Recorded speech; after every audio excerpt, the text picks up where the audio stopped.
इतिहास गवाह है कि चंगेज खान को अपने जीवन में 2 बड़ी और 7 छोटी हारें मिली और हर बार उसका सामना केवल एक ही व्यक्ति से हुआ, सुल्तान जलालुद्दीन ख्वारिज्म शाह। चंगेज ने अपने पूरे जीवन में केवल एक दुश्मन की बहादुरी को स्वीकार किया और वह जलालुद्दीन था। नूरुद्दीन करलाग ने सही कहा था, सुल्तान जलालुद्दीन मुस्लिम दुनिया का उद्धार करता है। अगर वह न होता तो चंगेज खान के हाथों मुसलमानों के विनाश की कहानी कहीं अधिक लंबी होती। अगर उसके पिता जलालुद्दीन की रणनीतियों का पालन करते और अगर भाइयों की साजिशों ने उसे कमजोर न किया होता तो शायद इतिहास का मोड़ कुछ और होता। इसके बावजूद जलालुद्दीन कभी 5,000 कभी 10,000 जिहादी सैनिकों के साथ चंगेज जैसी तूफानी शक्ति के सामने दीवार की तरह खड़ा रहा। एक समय आया जब उसके पास सबसे अच्छी सेना तैयार हो चुकी थी।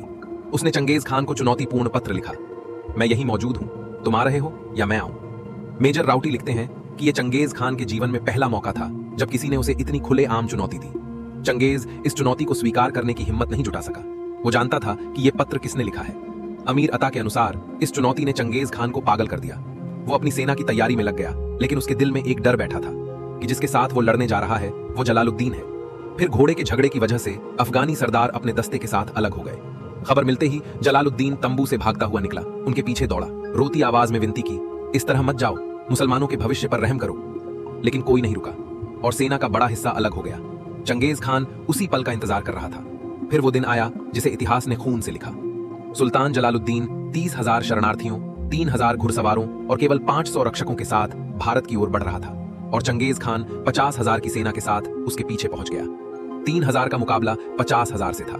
जलालुद्दीन ने इस तरह युद्ध लड़ा कि चंगेज खान की सांसें थम गई। जलालुद्दीन ने उसकी सेना को तहस नहस कर दिया, यहां तक कि हमला करते हुए चंगेज के केंद्र तक पहुंच गया। लेकिन फिर 70,000 की मदद आ गई और घेराबंदी कड़ी हो गई। जख्मों से थका सुल्तान जब घेराव में आया तो चंगेज ने आदेश दिया, उसे जीवित पकड़ो। सुल्तान के सामने चंगेज खान खड़ा था और पीछे सिंधु नदी। और फिर वो दृश्य हुआ जिसे देखकर इतिहास भी कांप उठा। खून से लथपथ सुल्तान जलालुद्दीन अपने घायल घोड़े के साथ 60 फुट ऊंची चट्टान के किनारे पहुंचा। कुछ क्षण रुका, आकाश की ओर देखा और छलांग लगा दी। भीड़ में मौजूद हर सैनिक की आंखें फटी की फटी रह गई। इतनी ऊंचाई से कूदने का मतलब था हड्डियों का चूर चूर होना और जीवन का तुरंत खत्म होना। लेकिन जलालुद्दीन वही जलालुद्दीन था। वो नदी में गिरकर डूबते सूरज की तरह उभरा और तैरते हुए दूसरी ओर बढ़ने लगा। चंगेज खान और उसकी पूरी सेना इस दृश्य को पत्थर बनकर देखती रही। किसी की हिम्मत नहीं हुई कि उसके पीछे कूदे। चंगेज खान के पोते ने कहा, चलो, सुल्तान घायल है, हम उसे पकड़ सकते हैं। लेकिन चंगेज ने हाथ उठाकर रोका, नहीं नहीं, इस मर्दे मैदान के पीछे मत जाना। उसकी मां को उस पर गर्व होना चाहिए। मैंने अपने जीवन में ऐसा बहादुर पुरुष कभी नहीं देखा। चंगेज ने तबाह हुए शहर की ओर देखा। उसके चेहरे पर अजीब सी उदासी थी।